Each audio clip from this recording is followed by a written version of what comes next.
नमः संस्कृताय। नमस्कार मित्रों, इत्यस्मिन् दिग्विजय भव यूट्यूब चैनले सर्वेषां स्वागतं करोम्यहम्। पूर्वं वयं चलच्चित्रमाध्यमेन पाटलिपुत्र वैभवस्य नामके इति दशमकक्षायाः पाठस्य अध्ययनं कृतवन्तः। द्वितीयपाठस्य प्रकरणे एकवारं दृष्टिपातं करिष्यामः यत् पूर्वं वयं किं किं पठितवन्तः। पाटलिपुत्र वैभवम् इति द्वितीय अध्याये वयं पठितवन्तः। पाटलिपुत्र का वैभव हमने पढ़ा और उसमें हम लोगों ने पढ़ा मेघस्तनीज फायान हुएनसांग इत्यादयाः वैदेशिकाः आगच्छन्ति स्म। ये मेघस्तनीज फायान हुएनसांग इत्यादि जो आपके वैदेशिक यात्री थे भारत आए हुए थे। भारत आकर के इन्होंने क्या किया था, स्व संस्मरण ग्रंथेषु लिखितवन्तः। इन्होंने अपने अपने संस्मरण ग्रंथों को लिखा था। दामोदर गुप्तो नाम कवि एकः आसीत्। दामोदर नाम के एक कवि थे। उन्होंने कुटनीमत आख्ये अपने कुटनीमत आख्या नामक ग्रंथ में लिखा था। बहुत सुंदर श्लोक था, हम लोगों ने कल उसका अनुवाद भी देखा था। अस्ति महीतल तिलकम, अस्ति माने है महीतल तिलकम, जो पृथ्वी का तिलक है, अर्थात जो पृथ्वी के तिलक के समान है। सरस्वती कुल ग्रहम, और जो सरस्वती का यानी शिक्षा का कुल ग्रह है, अर्थात निवास स्थान है। महानगरम नामना पाटलिपुत्रम, पाटलिपुत्र नाम का एक महानगर है जो परिभूत पुरंदर स्थानम, जो पुरंदर के स्थान के समान अर्थात इंद्रलोक के समान परिभूत है, अत्यंत समृद्धशाली है, अत्यंत वैभवशाली है। अग्रे वयं पश्यामः इतिहासे श्रूयते यदि गंगायाः तीरे बुद्ध काले पाटलिग्रामः स्थितः आसीत्। इतिहास से माने इतिहास में, श्रूयते माने सुना जाता है। इतिहास से श्रूयते अर्थात इतिहास में सुना जाता है या ऐसा सुना गया है। यत गंगाया तीरे, आपके यहाँ तो नहीं पता पर हमारे यहाँ ना तीरे शब्द का प्रयोग पास के रूप में किया जाता है। जैसे हम किसी को अपने समीप में बुलाते हैं तो कहते हैं हमारे तीर आ जाओ, अर्थात हमारे समीप में आ जाओ। तो गंगाया तीरे, यहाँ तीर का अर्थ कूल यानी कि किनारे से है। तो गंगाया तीरे अर्थात गंगा के किनारे। बुद्ध काले, बुद्ध काल में अर्थात भगवान बुद्ध के काल में, गौतम बुद्ध के काल में पाटलिग्रामः स्थितः आसीत्। पाटलिग्रामः, पाटली नाम का ग्रामः माने गांव, स्थितः आसीत् माने स्थित था, यानी पाटली नाम का एक गांव स्थित था। कब? जब भगवान गौतम बुद्ध इस पृथ्वी पर रहते थे। यत्र च भगवान बुद्धा बहुकृत्वाः समागताः, यत्र च और यहाँ पर भगवान बुद्धा, भगवान बुद्ध, बहुकृत्वा का अर्थ है बहुत बार। यहाँ पर भगवान जो बुद्ध थे, जो गौतम बुद्ध थे, वो बहुत बार आए हुए थे। समागता माने आए हुए थे। भगवान बुद्ध यहाँ पर बहुत बार आए हुए। कहाँ आए हुए थे? इस पाटली नामक गांव में। इस पाटली नाम के गांव में भगवान गौतम बुद्ध कई बार आए थे। तेन कथितम आसीत्, तेन, तेन में यहाँ पर तृतीया विभक्ति एक वचन का रूप है और ये तेन बनता किससे है? तद से, यानी तद का पुल्लिंग रूप बनता है। स तो ते तम ते तान तेन ताभ्याम तई, ये तृतीया एक वचन का। तेन माने उनके द्वारा, अर्थात भगवान बुद्धेन, भगवान बुद्ध के द्वारा। हम बुद्ध में भी तृतीया लगा करके इसका वाचन करेंगे कि भगवान बुद्धेन कथितम आसीत्, भगवान बुद्ध के द्वारा कहा गया या उनके द्वारा कहा गया। यदि ग्रामोऽयं, यत की ग्रामोऽयं, देखिए ग्रामोऽयं यहाँ पर आपको पूर्व रूप संधि मिल गई है, तोड़ लीजिएगा। ग्रामो धन अयम, अर्थात यह गांव। पूर्व रूप संधि का सूत्र है एंगा पदांता दति। ग्रामो अयम महानगरम भविष्यति, देखिए गौतम बुद्ध ने भविष्यवाणी की थी कि ग्रामो अयम, यह जो गांव है आपका, ये महानगरम भविष्यति माने महानगर होगा। किंतु कलहस्य अग्निदाहस्य जलपूरस्य च भयात् सर्वदा क्रांतम भविष्यति, किंतु माने लेकिन, लेकिन आपका ये जो महानगर है, ये महानगर हमेशा ही किस किस से पीड़ित रहेगा? सबसे पहले आपका पीड़ित रहेगा अग्निदाह से। गौतम बुद्ध ने ये तो कह दिया कि ग्रामो अयम महानगरम भविष्यति, है जो गांव है ये महानगर होगा किंतु कलहस्य, लेकिन कलह का अग्निदाहस्य, अग्निदाह का जलपूरस्य, बाढ़ का इस चाको हम बीच में लाएंगे अग्निदाह और जलपूर के बीच में। कलहस्य अग्निदाहस्य च जलपूरस्य भयात, किंतु कलह के, अग्निदाह के और बाण आने के भय से सर्वदा आक्रांतम भविष्यति, सर्वदा माने सदैव ही, आक्रांतम माने भयभीत, भविष्यति माने रहेगा। अर्थात ये जो पाटलिपुत्र स्थान है, ये जो पाटलिपुत्र नाम की राजधानी है, यहाँ पर सदैव इस बात का भय रहेगा लोगों में कि कहीं ऐसा ना हो कि दो लोगों के बीच में लड़ाई हो जाए। अग्निदाह से कहीं ऐसा ना हो कि किसी के घर में आग लग जाए। जलपूर से, और कहीं ऐसा ना हो आसपास की नदियों का पानी इकट्ठा हो जाए और उस गंगा नदी में या जो पास में चंबल नदी है, उस चंबल नदी में कहीं से भी बाढ़ आ जाए। तो ऐसा भी हो सकता है। तीनों बातों का भय जो है वो लोगों के मन में हमेशा ही व्याप्त रहेगा। कालांतरेण पाटलिग्रामा एव पाटलिपुत्रम इति कथिताः। कालांतरेण कुछ समय के बाद में, पाटलिग्रामा एव, कालांतरेण कुछ समय के बाद में, पाटलिग्रामा एव, वह पाटली नाम का गांव ही, अर्थात जो पाटली नाम का क्षेत्र था वही पाटलिपुत्रम इति कथिताः, पाटलिपुत्रम, पाटलिपुत्र के नाम से कथिता माने कहा गया, यानी कहा जाने लगा। कुछ समय के बाद वही जो आपका पाटली नाम का गांव था वो गांव ही पाटलिपुत्र कहा जाने लगा। यानी आपकी राजधानी पहले क्या थी? एक गांव थी। चंद्रगुप्त मौर्यस्य काले, चंद्रगुप्त मौर्य के काल में, अस्य नगरस्य, इस नगर की शोभा माने जो इसका वैभव था, इसकी जो छटा थी, जो यहाँ का प्राकृतिक या भौतिक वातावरण था, रक्षा व्यवस्था चा, और यहाँ की जो रक्षा व्यवस्था थी, यानी पहले क्या होता था, पहले जब राजा लोग हुआ करते थे शासन व्यवस्था के लिए सिपाही नगर की सीमाओं पर छोड़ दिए जाते थे ताकि वहां से कोई चोर, डाकू या अन्य राजा अंदर घुसपैठ न कर सके। अब तो सिर्फ एक पुलिस चौकी बना दी जाती है अथवा एक थाना नियुक्त कर दिया जाता है। यदि आपको किसी भी प्रकार की पीड़ा है, किसी भी प्रकार की शिकायत है, तो आप स्वयं जाएं और वहां जाकर के अपने विषय में बताएं। लेकिन पहले क्या होता था, नगर में सिपाही घूमते रहते थे, यानी कि राजा के जो रक्षक हुआ करते थे वो नगर में परिभ्रमण करते रहते थे, तो इसलिए वहाँ की रक्षा व्यवस्था भी अत्युत्कृष्टा सीदति, अत्यधिक उत्कृष्ट थी। अत्युत्कृष्टा सीदति, इस शब्द में संधि है। आइए तोड़ते हैं इस शब्द को। ये शब्द है आपका अति, पहले तो आपका लगा है अति उपसर्ग, फिर दूसरा शब्द है उत्कृष्ट, फिर असीदति, असीदति। अब इसमें संधि कैसे हो गई? इसमें संधि हो गई, ई जो थी, ये ता पर जो इकार की मात्रा है, ये इकार की मात्रा यकार में बदल गई। ये जो इकार था, ये इकार किस में बदल गया? यकार में बदल गया। यकार में बदल गया तो एड़ची से आपकी एड़ संधि हो गई। तो आपका ये एक शब्द था जो अति उपसर्ग से मिलकर बना हुआ था। यूनान राजदूताः, यूनानी राजदूत मेगस्थनीज, मेगस्थनीज ने स्वसंस्मरणेषु निरूप्यति, अपने संस्मरण ग्रंथों में निरूप्यति माने निरूपण किया है। किसका? इस चंद्रगुप्त के शासन काल का, कि इनके समय में राज्य की रक्षा व्यवस्था अच्छी थी और राज्य का जो वातावरण था वो बहुत अच्छा था। मेगस्थनीज ने अपने संस्मरण में लिखा है, वही संस्मरण जिसके विषय में हमने कल चर्चा आपसे की थी।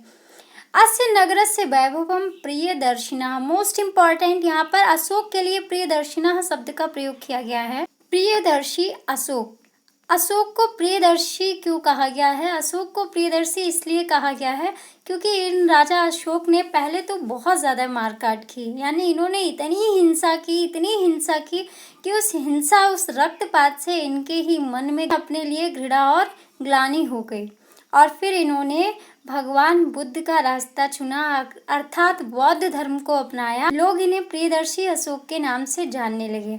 प्रियदर्शना अर्थात ईश्वर को प्रिय लगने वाले। तो ये अशोक ने बौद्ध धर्म को अपना लिया। बौद्ध धर्म को अपनाने के साथ ही इन्हें कहा जाने लगा प्रियदर्शिना अशोक। अस्य नगरस्य वैभवम्, इस नगर का जो वैभव था, इस नगर की जो शोभा थी, संपन्नता थी, प्रियदर्शिना अशोकस्य, प्रियदर्शी अशोक के समय माने समय में सुतराम समृद्धम, बहुत अधिक समृद्धशाली थी। यानी चंद्रगुप्त मौर्य के शासन काल में तो ये समृद्धशाली थी ही थी, लेकिन अशोक के समय में और अधिक समृद्धशाली हो गई। क्लियर। तो आपसे एक प्रश्न ये भी पूछा जा सकता है कि चंद्रगुप्त मौर्य के शासन काल के बाद में किसका शासन काल था? तो प्रियदर्शी अशोक का। इस पाटलिपुत्र में चंद्रगुप्त मौर्य के बाद में जिसने भी शासन किया वो राजा कौन था? अशोक। अस्तु, अग्रे पश्यामः। बहुकालं पाटलिपुत्रस्य प्राचीना सरस्वती परंपरा प्रावर्तते इति राजशेखरः स्वकाव्यमीमांसा नामके कवि शिक्षा प्रमुखे ग्रंथे सादरम स्मरति। अंडरलाइन कर लीजिएगा, राजशेखरः। राजशेखर नाम के कवि हैं और इनकी पुस्तक का नाम है काव्य मीमांसा। देखिए, राजशेखर के जस्ट बाद लिखा हुआ स्व काव्य मीमांसा, यानी अपनी काव्य मीमांसा में। पाटलिपुत्र से, बहुत काल से पाटलिपुत्र के प्राचीन सरस्वती परंपरा। कल भी हमने आपको बताया था कि सरस्वती का अर्थ यहाँ पर किससे है? शिक्षा से। तो प्राचीना सरस्वती परंपरा प्रावर्तत, यहाँ पर प्राचीन समय से ही सरस्वती परंपरा निरंतर चली आ रही है। इति राजशेखरा, ऐसा कौन कह रहा है? राजशेखरा माने राजशेखर नाम के जो कवि हैं, स्वकाव्य मीमांसा नाम के, अपने काव्य मीमांसा नामक कवि शिक्षा प्रमुखे ग्रंथे, कवि शिक्षा प्रमुख ग्रंथ में सादरम स्मरति, सादरम माने आदर के सहित, स्मरति माने स्मरण करते हैं या स्मरण के साथ में लिखते हैं। अपनी पुस्तक में किसी को स्मरण करना अर्थात उसके विषय में लिखना। तो राजशेखर नाम के जो कवि थे उन्होंने अपनी इस पुस्तक में लिखा है कि इस पाटलिपुत्र क्षेत्र में सरस्वती परंपरा का प्रतिदिन निर्वहन होता रहा। यहाँ लगातार ये सरस्वती की धारा प्रवाहित होती रही। अग्रे वयं श्लोकं पश्यामः। बहु सुंदरम श्लोकं वर्तते। अत्रोपवर्ष वर्षाविः पाणिनि पिंगलाविः व्यानिः वर रुचि पतंजलि इह परीक्षिता ख्यातिम उपजग्मु। यहाँ पर इन्होंने बताया है कि कौन कौन से ऋषियों ने, कौन कौन से व्याकरणाचार्यों ने यहाँ पर अपनी शिक्षा परंपरा को निरंतर संचालित किया है। तो अत्र माने यहाँ पर, यहाँ अर्थात इस पाटलिपुत्र में। ये जो आपकी पाटलिपुत्र राजधानी है, यानी पटना नाम की जो राजधानी है, यहाँ पर कौन कौन आया? शब्द को तोड़ते चलिएगा, यहाँ से ही आपको तोड़ लेना है। सबसे पहले है उपवर्ष। देखिए, उपवर्ष नाम के एक जो व्याकरणाचार्य थे। फिर दूसरा है, यहाँ पे उप हटा दीजिए, केवल वर्ष रह जाएगा। ठीक है,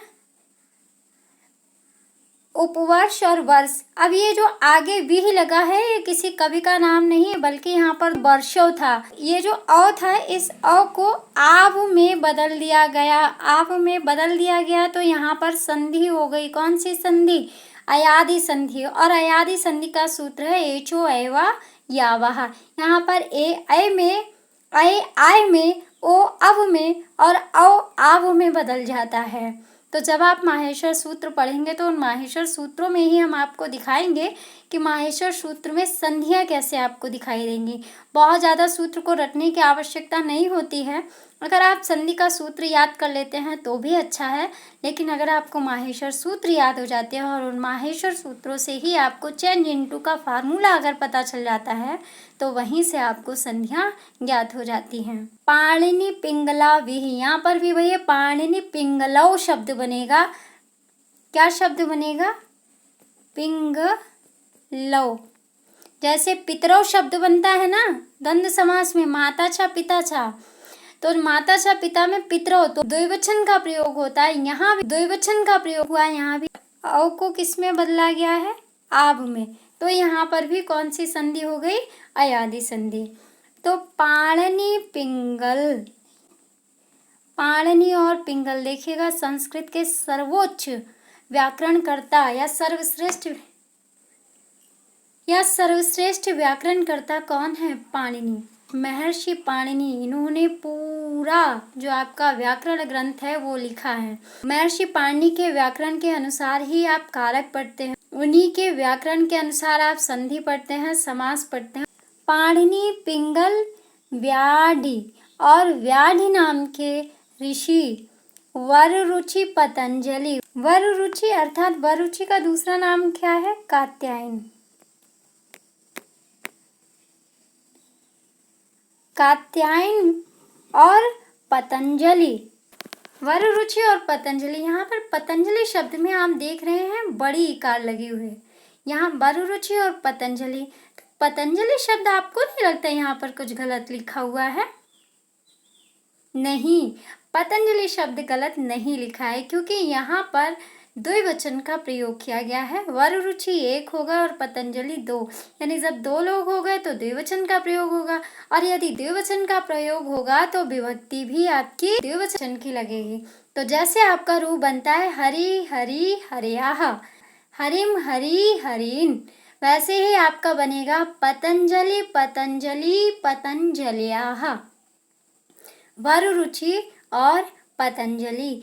परीक्षिताः, परीक्षित का अर्थ है यहाँ पर ज्ञान को फैलाना, ज्ञान का विस्तार करना, ज्ञान का निरंतर प्रवाह कर देना। अर्थात यहाँ पर किस किसने अपने अपने ज्ञान का प्रवाह किया? उपवर्ष ने किया, वर्ष ने किया, पाणिनि ने किया, पिंगल ने किया, व्याधि ने किया, वररुचि ने किया और पतंजलि ने किया। इन सब लोगों ने यहाँ आकर अपने ज्ञान का विस्तार किया, और उस ज्ञान के विस्तार से क्या किया? देखिएगा, शब्द लिखा है ख्यातिम उपजग्मु। शब्द को हम तोड़ देंगे, शब्द निकलेगा आपका ख्यातिम धन उपजग्मु। उपजग्म का अर्थ होता है प्राप्त किया। ख्याति को यानी प्रसिद्धि को, यश को, गौरव को प्राप्त किया। यानी वररुचि, पतंजलि, उपवर्ष, वर्ष, पाणिनि, पिंगल इत्यादि आचार्यों ने यहाँ पर आकर जब अपने ज्ञान का विस्तार किया, अपने ज्ञान को फैलाया, लोगों को ज्ञान दिया, व्याकरण का ज्ञान दिया, लोगों को ज्ञान दिया, उस ज्ञान से इन्होंने लोगों को ज्ञानवान बनाया, तो ऐसे इन्हें ख्याति प्राप्त हुई। और वो ख्याति आप जान ही रहे हैं, आज भी उनका यश उनके मरणोपरांत भी आज विद्यमान है। कहते हैं कि मनुष्य मर जाता है किंतु उसकी यश और कीर्ति कभी नहीं मरती। इसलिए संसार में सदैव ही अच्छे कर्म करने चाहिए। कुछ ऐसा कर्म करना चाहिए कि आपके जाने के बाद भी लोग आपको याद करें, आपको जब भी स्मरण करें तो उनके अधरों पर मुस्कान हो और आँख में पानी हो, अर्थात आंखें उनकी सजल हो जाएं आपको याद करते हुए। ऐसा जीवन होना चाहिए। तो ये हमारे क्या थे? ये ऋषि मुनि थे जिन्होंने अपने ज्ञान का प्रकाश किया। यहीं पर एक चीज़ और जान लीजिए, तीनों का नाम भी दिया गया है और आपके लिए ये जानना भी आवश्यक है कि हमारे व्याकरण के त्रिमुनि कहे जाते हैं। व्याकरण के तीन मुनि कौन कौन से हैं? अंडरलाइन कर लीजिएगा। सबसे पहले हैं आपके पाणिनि, जिन्हें भगवान पाणिनि या महर्षि पाणिनि भी कहा जाता है, और हम लोग इनको पढ़ते समय कहते हैं पाणिनि बब्बा, यानी कि ये हम लोगों के पूर्वज हैं। हिंदी का वैसे शुद्ध शब्द है बाबा। हमारे यहाँ दादाजी को यानी बाबा को बब्बा कहा जाता था, और मैं अपने बाबा को भी बब्बा ही कहती थी और अपनी दादी को अम्मा कहती थी। तो जब बात हो ही रही है बाबा की, तो ये भी जान लेते हैं कि संस्कृत में बाबा को क्या कहते हैं। संस्कृत में कहते हैं पितामह। पितामह अर्थात पापा के पापा, यानी आपके जो पिताजी हैं उनके पिताजी आपके पितामह हुए, और हिंदी में इन्हें कहते हैं बाबा। दादी को संस्कृत में पितामही कहते हैं, अर्थात जो पिता की माता हैं वो आपकी क्या हुई? दादी। अब नानी और नाना जी को भी जान लीजिए। बहुत लोग दादा दादी को तो जान लेते हैं पर नाना नानी को नहीं जानते। तो नाना जी को कहते हैं मातामह, यानी जो माता जी के पिताजी हैं वो आपके नाना जी, और मातामही यानी कि आपकी नानी, जो आपकी माता जी की माता जी हैं, आपकी माँ की माँ है, वो आपकी नानी हो गई। तो ऐसे ही कुछ संस्कृत के रोचक शब्दों को भी रोज़ रोज़ थोड़ा थोड़ा जानते रहिए, और संस्कृत बोलने का प्रयास भी आप कर सकते हैं। संस्कृत पढ़ने के साथ ही नहीं, संस्कृत बोलने का भी अभ्यास करिए थोड़ा सा। यदि आप लगातार संस्कृत का ऐसे ही अध्ययन करते रहेंगे तो शनैः शनैः यानी धीरे धीरे आपको संस्कृत बोलना भी आ जाएगा। आप संस्कृत शब्दों का उच्चारण स्वतः ही करने लगेंगे। यदि आपको संस्कृत पढ़ने और समझने में कोई कठिनाई आ रही है, कोई समस्या आ रही है, तो आप अपनी उस समस्या के निदान हेतु कमेंट बॉक्स में जाकर के लिख सकते हैं। हमारी टीम तुरंत ही आपकी समस्या का समाधान करेगी। हमारी दिग्विजय भव यूट्यूब चैनल की टीम का ये प्रयास है कि आपको संस्कृत पढ़ने में किसी भी तरह की कोई समस्या ना होने पाए। पाटलिपुत्र की रोचक जानकारी के साथ हम मिलते हैं अगली वीडियो में। तब तक के लिए नमस्कार, धन्यवाद।